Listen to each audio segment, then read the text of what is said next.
السلام علیکم ورحمۃ اللہ وبرکاتہ۔ اہلاً و سہلاً و مرحبا بکم۔ میں اپنی بہت پیاری سسٹرز کو تعلیم القرآن کے اس کورس میں ویلکم کرتی ہوں۔ الحمدللہ آج ہمارا ڈے 48 ہے تعلیم القرآن کی کلاس میں۔ کیسے ہیں آپ سب ٹھیک ہے الحمدللہ؟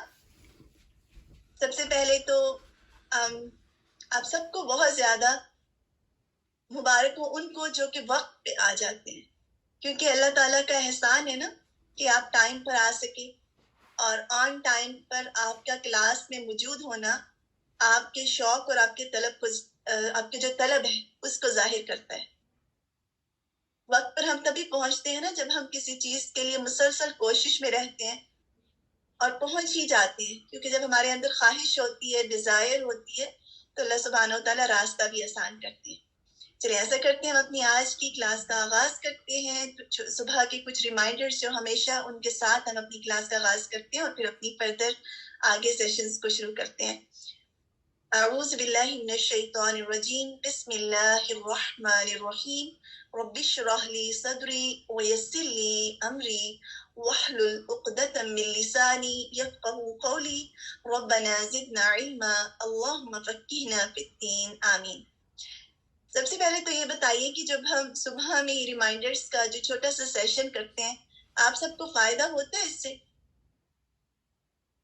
ایک نئے دن کے آغاز کے شروع میں ہمیں کچھ انرجی چاہیے ہوتی ہے نا، اور کچھ فیڈ بیک، کچھ ریمائنڈر، کچھ باتیں، تاکہ ہم آگے بڑھ سکیں اور زیادہ موٹیویٹ ہوں۔ الحمدللہ۔ اور آج کا جو ریمائنڈر ہے اس میں کچھ چیزیں ہیں۔ پہلے تو یہ کہ وَمَن يَتَّقِ اللَّهَ يَجْعَلْ لَهُ مِنْ أَمْرِهِ يُسْرًا، جو شخص اللہ سے ڈرے تو اللہ اس کے لیے اس کے کام میں آسانی پیدا کر دیتا ہے۔ سورہ الطلاق آیہ 4۔ ہمارے کاموں میں آسانی کا جو ذریعہ ہے وہ اللہ سبحانہ و تعالیٰ کا ڈر ہے۔ اور کیسا ڈر؟ ایسا ڈر نہیں جب ہم کسی چیز سے ڈرتے ہیں، یعنی دنیا میں کسی چیز کا ہمیں خوف ہوتا ہے۔ اللہ سبحانہ و تعالیٰ کا ایسا ڈر کہ میرا رب مجھ سے ناراض نہ ہو جائے، محبت والا ڈر۔ جب ہمارے دل میں اللہ سبحانہ و تعالیٰ کی محبت ہوتی ہے، پھر ہم کسی صورت میں نہیں چاہتے کہ ہمارا رب ناراض ہو ہم سے۔ اور آپ کو معلوم ہے جب جنت میں ہم جائیں گے تو اس کے بعد اللہ سبحانہ و تعالیٰ کبھی ہم سے ناراض نہیں ہوں گے۔ اس لیے جنت کی تمنا اور بھی زیادہ بڑھ جاتی ہے نا، کہ دنیا میں تو انسان سے کمی بھی ہو جاتی ہے، کوتاہی بھی ہو جاتی ہے، لیکن ہمارے سفر کا جو ٹھہراؤ ہے وہ جنت میں ہوگا۔ اور ایک مومن جنت کی شدید طلب رکھتا ہے، کیونکہ وہ جانتا ہے کہ وہاں پر جا کر اس کے لیے ایک آرام گاہ ہے۔ دنیا تو آرام گاہ نہیں ہے نا، ہمیشہ انسان یا تو دنیا کی کسی چیز میں شکار رہتا ہے، یا پھر اس کو آخرت کی فکر رہتی ہے، یا پھر اس کو اپنے گناہوں کی فکر رہتی ہے۔ اور اصل فکریں تو یہی ہونی چاہیے نا، یا پھر ہمیں ہر وقت دنیا کی چیزوں کی فکر لگی رہے، اس کے پاس یہ ہے میرے پاس یہ نہیں ہے، اور وہ یہ کرتے ہیں میں یہ نہیں کرتی، نہیں، ہمیشہ کسی قسم کی محتاجی کا غم کرتے رہنا یا اپنی کسی ناشکری کا کرتے رہنا، تو یہ چیزوں کا غم نہیں ہونا چاہیے۔ اگر غم ہونا ہے، غم کا رخ بدلنا ہے۔ ہمارا غم یہ ہو کہ میں اپنے رب کو ناراض نہ کروں، ہمارا غم یہ ہو کہ میں حلال رزق کھاؤں، ہمارا غم یہ ہو کہ میں اپنی نمازوں کو وقت کی پابندی کے ساتھ ادا کروں، ہمارا غم یہ ہو کہ میں اپنا وقت ضائع نہ کروں، ہمارا غم یہ ہو کہ میں اپنے گھر والوں کا حق دے سکوں، اپنے شوہر کا حق دے سکوں، اپنے بچوں کا حق دے سکوں، اپنے رشتہ داروں کا حق دے سکوں، اپنی بہن بھائیوں کا حق دے سکوں، اپنے نیبرز کا خیال رکھ سکوں، اور دوسروں کے لیے کسی نہ کسی درجے میں فائدہ مند بن سکوں۔ ہم نہیں چاہتے نا کہ ہم بالکل قائدون کی طرح ہوں جو بس بیٹھے رہتے ہیں اور بے فائدہ ہوتے ہیں، نہ وہ خود کو کوئی فائدہ پہنچاتے ہیں، نہ وہ دوسروں کو فائدہ پہنچاتے ہیں۔ ایسا چاہتے ہیں ہم؟ ہمارے اندر کچھ مشن ہونا چاہیے نا، کوئی ڈیزائر ہونی چاہیے۔ جب تک ہمارے اندر کوئی خواہش نہیں ہوتی کچھ کرنے کی تو ہم کچھ نہیں کرتے۔ اور آپ کو معلوم ہے کہ یہ جو بے چینی ہمارے اندر ہوتی ہے، کچھ کرنے کی بے چینی، یہ ہم سے کام کرواتی ہے۔ اچھا یہ بتائیے کہ آپ نے جو قرآن کا جو کورس جوائن کیا، کیسے کیا؟ کوئی بتا سکتا ہے؟ آپ کے دل میں کوئی طلب تھی نا، کوئی چیز آپ کو ڈیزائر کرتی تھی، کوئی بے چینی آپ کو رہتی تھی کہ مجھے کچھ کرنا ہے، مجھے قرآن آ جائے کسی طرح۔ میں یہ جاننا چاہتی ہوں کہ میرا رب کیسے راضی ہوگا. ایسا ہی کچھ تھا نا. آپ کے اندر وہ طلب موجود تھی اور اللہ تعالیٰ جانتے ہیں اپنے بندوں کے دل کا حال. اور پھر اللہ تعالیٰ نے آپ کو جوڑ دیا قرآن سے, آپ کو لے آئے وہاں پر جہاں پہ آپ کی طلب تھی. تو جو کوئی اپنے رب کو راضی کرنا چاہتا ہے اللہ تعالیٰ اس سے راضی ہو جاتے ہیں. اللہ تعالیٰ اس کو اپنی رضا کے راستے سکھا دیتے ہیں, دکھا دیتے ہیں. والذین جاہدوا فی سبلنا, جو اللہ سبحانہ و تعالیٰ کے راستے میں یعنی ہمارے راستے میں جد و جہد کرتے ہیں, ہم ان کو راستہ دکھا دیتے ہیں. البتہ ہم ضرور ان کو ہدایت دیتے ہیں, ان کو رہنمائی کرتے ہیں. تو اللہ سبحانہ و تعالیٰ ان لوگوں کی رہنمائی کرتے ہیں, ان کے دل میں ایک نور ڈال دیتے ہیں کہ ان کو معلوم ہو جاتا ہے کہ یہ کام اگر میں کروں گی تو اس سے اللہ تعالیٰ ناراض ہوں گے, اور اگر یہ کام کروں گی تو یہ چیز مجھے اللہ تعالیٰ کے قریب کر دے گی. اور آج انشاءاللہ آپ یہ بھی پڑھیں گے کہ ہم اللہ تعالیٰ کے قریب کیسے ہو سکتے ہیں, کیا چیزیں ہیں کہ اگر ہم ان کو چھوڑ دیں تو ہم اپنے رب کے قریب ہو سکتے ہیں. اپنی پسندیدہ چیزیں اگر وہ اللہ سبحانہ و تعالیٰ کی پسند کے مطابق نہیں ہیں تو ان کو چھوڑنا اللہ کے قریب کرتا ہے. اچھا یہ بتائیے کہ آج ہم یہ آیت سن رہے تھے, جب اب قرآن کی شروع میں ریسائٹیشن لگی ہوتی ہے آپ سب سنتے ہیں, کچھ روح زندہ ہو جاتی ہے. بالکل صبح جب ریسائٹیشن لگی ہوتی ہے آپ سب سنتے ہیں. اور میری اللہ تعالیٰ سے دعا ہے کہ ابھی ماشاءاللہ آپ کی 3 جز ہو گئے ہیں اور آپ لوگ 4th پہ جا رہے ہیں, کہ آپ کو قرآن کی بہت اچھی سمجھ آنے لگی.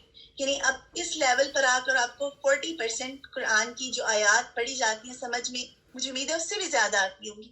ایسے ہی ہے, کتنے لوگ سمجھتے ہیں کہ مجھے 40%, ابھی تو ہم 3rd جز پہ ہیں, لیکن ویسے اگر آپ قرآن کی کوئی بھی آیت سنیں آپ کو سمجھ میں آتا ہے. سوویہ کو الحمدللہ. اور باقی سب نہ تو آتا ہے نا, کچھ نہ کچھ سمجھ میں آتا ہے الحمدللہ. اور جب جتنا زیادہ سمجھ میں آئے گا, آہستہ آہستہ اور زیادہ سمجھ میں آئے گا, تو اتنا زیادہ آپ کو قرآن سے محبت ہو جائے گی. بہت سارے لوگ ہیں نا ان کے دل میں میوزک کی محبت ہوتی ہے اور ایسی چیزوں کی, تو جب قرآن سننے لگ جائیں گے اس کی سمجھ آ جائے گی تو وہ تمام چیزیں خود بخود دل سے نکل جائیں گی. آج کی جو یہ آیت تھی, قال قرینہ ربنا ما اطغیتہ ولکن کان فی ضلال بعید, اور اس کا ہم نشین کہے گا, اے ہمارے رب میں نے اسے گمراہ نہیں کیا تھا بلکہ یہ خود ہی دور دراز کی گمراہی میں تھا.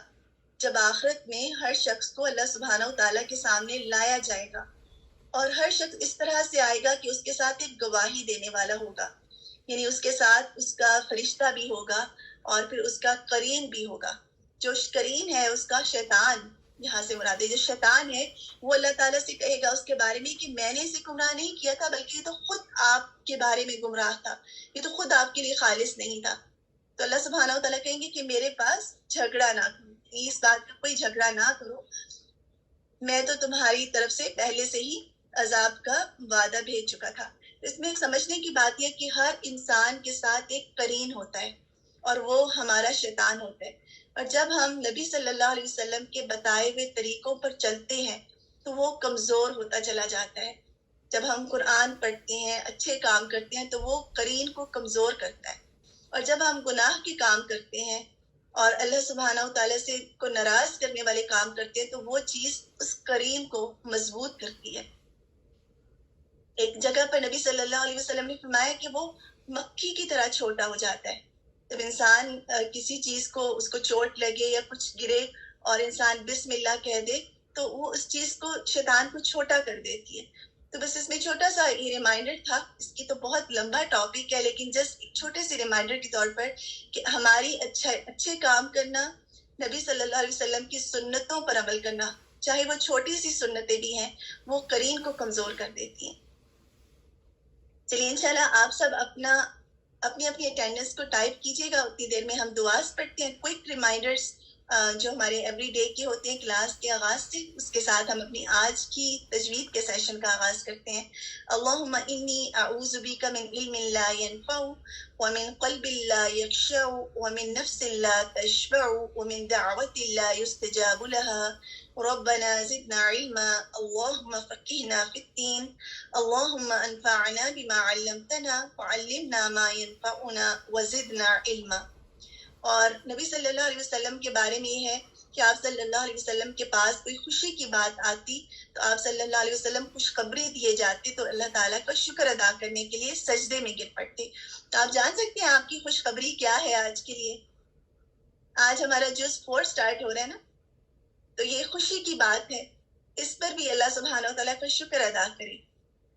اور جو سجدے کرنے والے ہیں وہ اللہ تعالیٰ کے قریب ہوتے ہیں. ضروری نہیں کہ ہم نماز میں سجدہ کریں, ویسے بھی کبھی کبھی شکر کا سجدہ ضرور اللہ سبحانہ و تعالیٰ کو کریں, بلکہ اپنے بچوں کو بھی سکھائیں کہ جب ان کو کچھ ملتا ہے تو وہ اس پر اللہ تعالیٰ کا اسی وقت شکر ادا کریں اور سجدہ کریں. اس سے بچوں کے اندر ایک عاجزی پیدا ہوتی ہے. وہ جانتے ہیں کہ مجھے جو دیا گیا ہے اللہ سبحانہ و تعالیٰ نے دیا, تو اس سے اس کے اندر وہ ایک چیزوں کا بہت زیادہ ملنا جو انسان کے اندر ایک ہٹ درمی پیدا کرتا ہے نا, وہ اس کی کمی ہو جاتی ہے. اور ریمائنڈرز کیا ہیں کہ ہم اللہ سبحانہ و تعالیٰ کی خاطر ہیں, اللہ کا چہرہ چاہنا ہے, اور پھر یہ کہ ہمیں تواضع اختیار کرنی ہے, عاجزی اختیار کرنی ہے. ہمیں سب کے لیے خیر خواہ ہونا ہے, اپنے لیے بھی, اپنے اراؤنڈ میں رہنے والے لوگوں کے لیے بھی. اور خیر خواہی کا بیسٹ طریقہ کیا ہے؟ بہت سارے لوگ دنیا میں مشکلات میں اور پریشانی میں ہیں نا. اگر آپ نیوز پڑھیں تو آپ کو فکر ہوتی ہے اس بات کی, اور آپ سوچتے ہیں کہ میں ان کے لیے کیا کروں. ایسا تو نہیں ہوتا کہ ہم پہنچ جائیں گے اور وہاں ان کے لیے کچھ کریں گے. تو کچھ جو ہمارے اختیار میں ہے, اپنی سراؤنڈنگ میں جو ہم کر سکتے ہیں, اور اس کے بعد دعا. اپنی دعاؤں میں تمام مومنین اور مومنات کو یاد رکھیں, اور تمام انسانوں کو کہ اللہ سبحانہ و تعالیٰ ان کو ہدایت دیں, اور ہدایت دے کر ان کو کامیابی کے راستے پر چلا دیں. تو دعائیں جو ہیں وہ اس کا بھی بہت فائدہ, وہ اصل میں آپ کی خیر خواہی کا اظہار ہے. اور اللہ تعالیٰ کا قرب اور دیدار ہم چاہتے ہیں, صغیرہ گناہوں سے بچنا, کیونکہ یہی بڑے گناہوں کی طرف لے کر جاتے ہیں. علم کی طلب, صدقہ, نوافل اور استغفار. امید ہے آپ آنے سے پہلے صدقہ دیتے ہوں گے اور کچھ اچھا کام کر کے آتے ہوں گے. کچھ بھی اچھا کام, چھوٹا سا, کسی کو میسج کر کے کسی کی طبیعت پوچھ لیں, کسی کا حال پوچھ لیں. اچھے اخلاق اور دعا, صبر اور شکر, یہ تمام چیزیں ایک قرآن کے طالب علم کے ساتھ ہونی چاہیے. اور پھر یہ خلوص کی دعا, اللہم جعل عملی کلہ صالحا وجعلہ لوجہک خالصا ولا تجعل لأحد فیہ شیئا. آمین.